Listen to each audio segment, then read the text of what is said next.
Good morning, this is Pastor Lynn with Goodland United Methodist Church. Here we are on Good Friday, the end of Holy Week.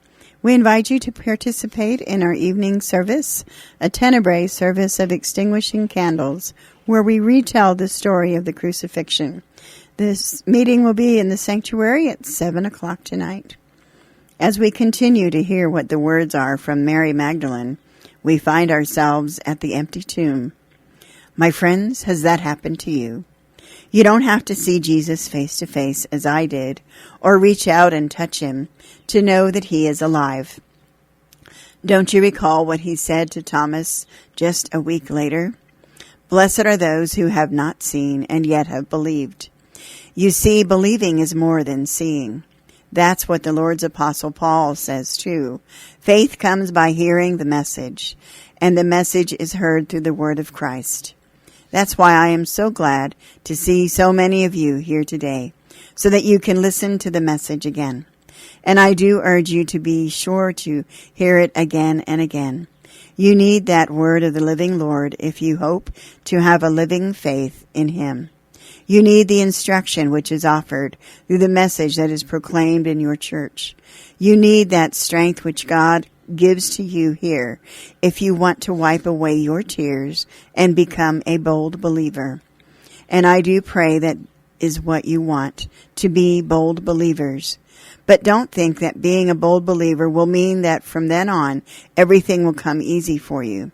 Please don't imagine that just once you trust in Jesus, you won't have any more problems to face.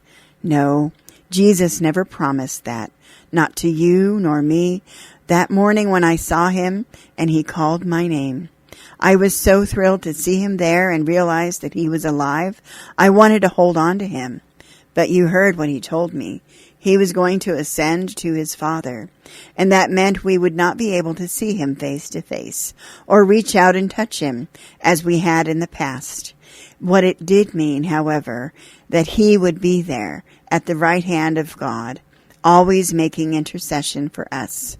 It did mean that he had completed the work of our salvation and gained for us forgiveness and life eternal.